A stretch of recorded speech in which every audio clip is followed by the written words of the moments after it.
سألت نفسك ليه في ناس بتتعلم لغة أسرع من التانيين؟ أو حتى مش شرط لغة، ممكن تكون مهارة، بيتعلموا مهارة أسرع من الناس. في ناس تقول لك السر في الموهبة، في ناس تقول لك السر في الطريقة، في ناس تقول لك السر في الوقت. أنا جاي النهاردة عشان أقول لك السر فين. هتشوف الانترو وتجيني مرة تانية. ومساء الفل everybody، معاكم عمر عبد الرحيم.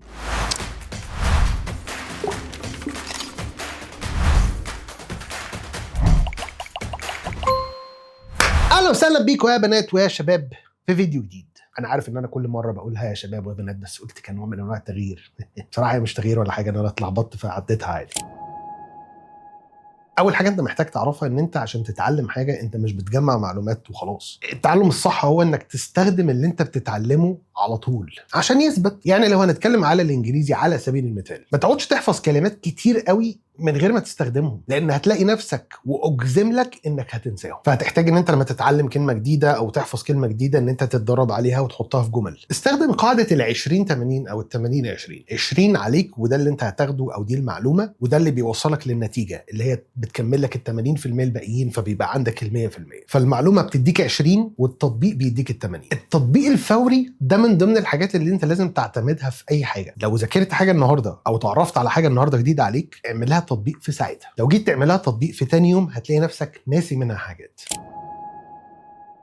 دماغك مش هتشتغل بكامل طاقتها لو الموضوع ممل بالنسبه لك. محتاج انك تدور على طريقه تتعلم بيها الحاجه تكون حابب الطريقه نفسها. يعني لو لغه مثلا ممكن تستخدم اللغه في الحاجه اللي انت بتحبها. لو بتحب تتفرج على افلام اتفرج على افلام بالانجلش او باللغه اللي انت عايز تتعلمها، وكذلك المسلسلات وكذلك البودكاست. لو بتتعلم مهاره جديده عليك، اعمل مشاريع منتجه حتى لو صغيره وشوف النتيجه. جايز النتيجه تخليك تعدل عن قرارك او انك تستمر فيه. ولازم هنا تحط لنفسك تحديات وبونص ومكافآت اللي هي الجيميفيكيشن. يعني انا لو خلصت الجزئيه دي هكافئ نفسي بكذا، هلعب كذا، هشرب ازازه حاجه ساقعه. وطبعا لو حاجه ساقعه فالمهم انها تبقى تبعنا، ما تبقاش من التانيين.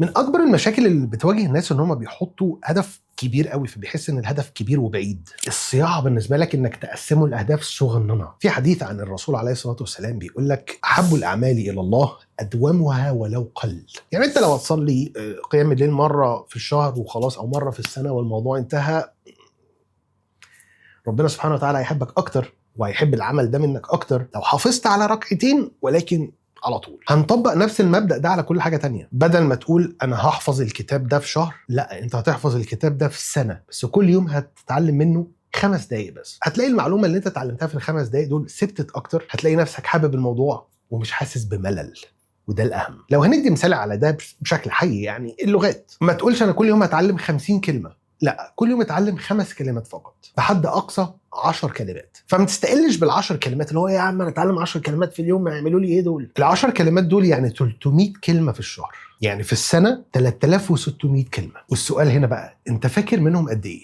عشان انت قللت في العدد وكترت في الكواليتي هتبقى فاكر منهم مينيموم 80%. وخليك فاكر المبدأ بتاع quality over quantity. انت مش بتتعلم في فراغ، يعني انت مش قاعد في الصحراء حضرتك بتتعلم، اكيد حواليك في بيئه. انا عايز اقول لك بقى البيئه دي بتفرق جدا.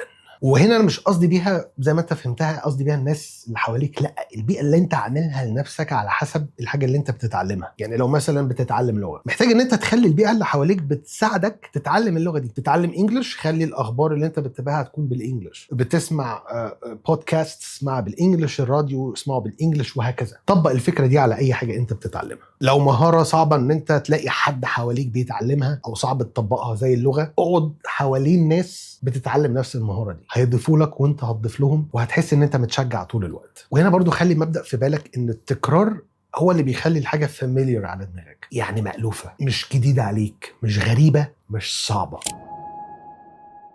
انا عايز بقى هنا احذرك من كام حاجه كده. هيجي عليك ايام هتحس ان انت مش بنفس الحماس اللي انت بدأت بيه. ممكن تلاقي او تحس ان الحماس ده مختفي تماما منك. وعايز افاجئك هنا واقول لك ان ده طبيعي جدا. بس الفرق هنا بقى ايه اللي بيدفعك انك تكمل. يعني انت ممكن تيجي هنا تقول لا خلاص انا فصلت من الحوار ده، انا هبدا موضوع تاني. كل الناس بتعدي بالموضوع ده، كل الناس بتعدي بالاحساس ده، بس اللي بيكمل فيه هو فعلا اللي بيعمل فرق. بيضغط على نفسه عشان خاطر يقدر يوصل لنتيجه محدش وصل لها، ففعلا بيوصل يعمل حاجه وبيوصل لحاجه محدش فعلا وصل لها. extraordinary effort بيساوي extraordinary results. ولما ده يحصل لك حاول تفتكر انت ليه بدأت، يعني حاول تفتكر ايه الموتيف او ايه كان الدافع بالنسبة لك لما بدأت. هيفرق معاك. كافئ نفسك على الانجازات الصغيرة اللي انت حققتها. قارن نفسك بنفسك اللي كانت من فترة مش بالناس اللي حواليك، لان كل واحد فينا حواليه ناس مختلفة، بيئة مختلفة، قدرة واسعة مختلفة، ظروف مختلفة، فهو حرفيا كائن مختلف.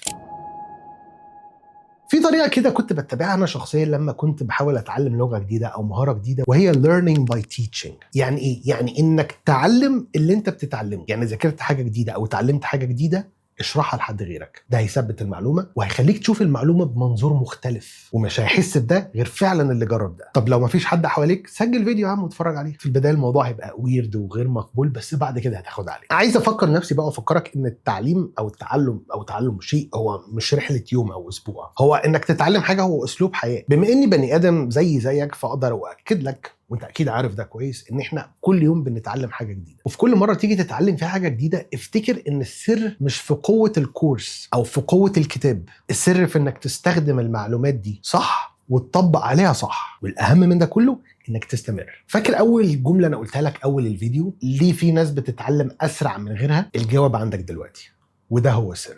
اشوفك الفيديو الجاي.